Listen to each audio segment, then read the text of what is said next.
Assalamualaikum warahmatullahi wabarakatuh. Shalom, Om Swastiastu, Namo Buddhaya, salam kebajikan, salam sejahtera untuk kita semua. Kami dari kelompok 1 ingin mempresentasikan materi tentang transfer pricing and activity based costing. Di sini saya Miki Angelika bersama rekan saya yaitu Azahra Medi Rahma, Cika Prilianti, Erina Mulia, Jenny Hapitri, dan Latifani Korinisa. Baik, di sini saya akan menjelaskan tentang pengertian dari transfer pricing. Transfer pricing merupakan suatu kebijakan yang diatur oleh industri untuk memastikan harga transfer atas sesuatu transaksi, baik harga atas benda, jasa, harga tidak berwujud, maupun transaksi final yang menjadi aktivitas perusahaan. Lalu selanjutnya ada tujuan transaksi transfer pricing. Yang pertama, pengoptimalan atas penghasilan global setelah dipotong pajak. Yang kedua, pengupayaan keamanan posisi kompetitif. Yang ketiga, ada sebagai evaluasi kinerja cabang perusahaan mancanegara. Yang keempat, untuk mengurangi resiko keuangan. Yang kelima, membantu mengatur arus kas pada cabang perusahaan. Yang keenam, untuk mengurangi beban tanggungan pajak dan bea masuk. Lalu yang terakhir, yang ketujuh, untuk mengurangi resiko pengambil alihan pemerintah. Baik, selanjutnya akan membahas tentang jenis transfer pricing. Transaksi ini dapat dikelompokkan menjadi dua jenis, yaitu yang pertama, intercompany transfer pricing. Transaksi yang terjadi antara dua perusahaan yang mempunyai hubungan istimewa. Yang kedua, ada intercompany transfer pricing. Transaksi yang terjadi antara divisi dalam suatu perusahaan. Transfer pricing dapat dilakukan pada suatu perusahaan dalam suatu negara atau domestic transfer pricing maupun dengan negara yang berbeda atau international transfer pricing. Selanjutnya, transfer pricing meliputi beberapa aspek. Di antaranya, yang pertama yaitu harta berwujud. Harta berwujud merujuk pada semua aset fisik bisnis yang dapat meliputi persediaan, mesin dan peralatan, inventaris, tanah dan bangunan, barang modal, dan bidang keperluan usaha lainnya. Yang kedua yaitu harta tidak berwujud. Harta tidak berwujud dari aspek transfer pricing dibedakan antara manufacturing intangibles dan marketing intangibles. Dan yang terakhir yaitu penyerahan jasa.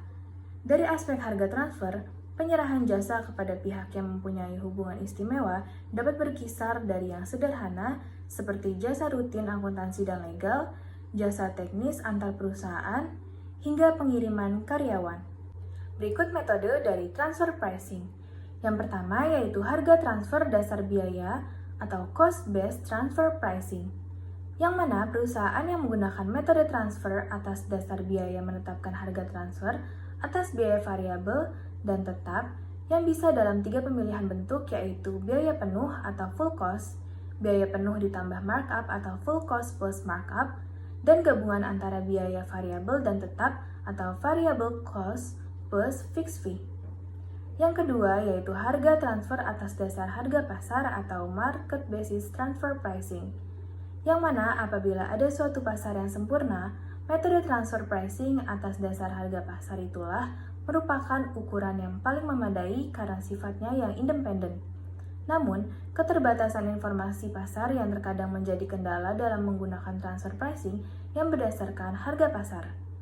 Dan yang terakhir, harga transfer negosiasi atau negotiated transfer prices, yang mana dalam ketiadaan harga, beberapa perusahaan memperkenankan divisi-divisi dalam perusahaan yang berkepentingan dengan transfer pricing untuk menegosiasikan harga transfer yang diinginkan. Berikut kelebihan dari transfer pricing. Yang pertama dalam cost-based transfer pricing, kelebihannya yaitu mudah diaplikasikan karena struktur dan informasi biaya diketahui sepenuhnya oleh perusahaan multinasional. Yang kedua dalam market basis transfer pricing.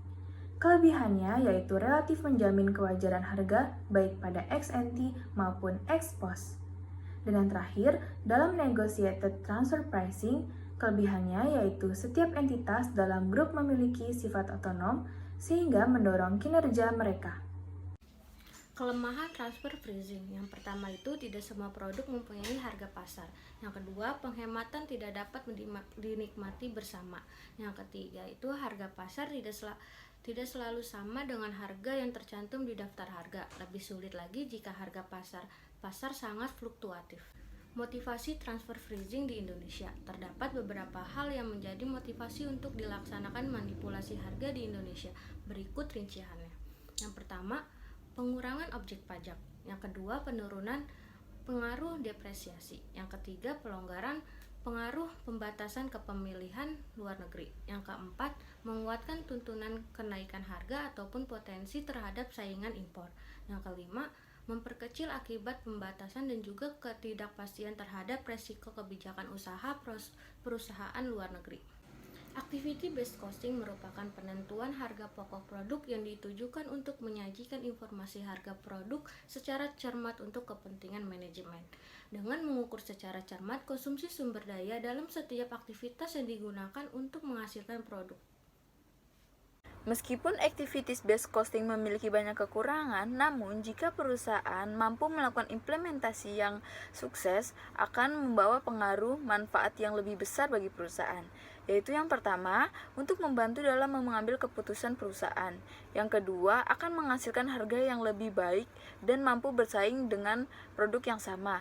Yang ketiga, analisis biaya dapat diperbaiki sehingga pihak manajemen bisa melakukan peningkatan volume atas produk yang memiliki volume jual rendah. Yang keempat, membantu manajemen berada pada posisi untuk melakukan penawaran yang lebih kompetitif.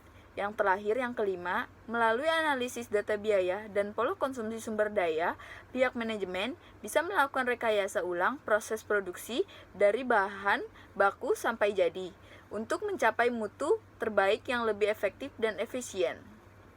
Terdapat beberapa kriteria yang harus terpenuhi jika ingin melakukan penghitungan biaya menggunakan metode activities-based costing pada perusahaan. Antara lain, yang pertama ada product diversity. Perusahaan memiliki produk yang beraneka ragam dalam jumlah yang begitu banyak.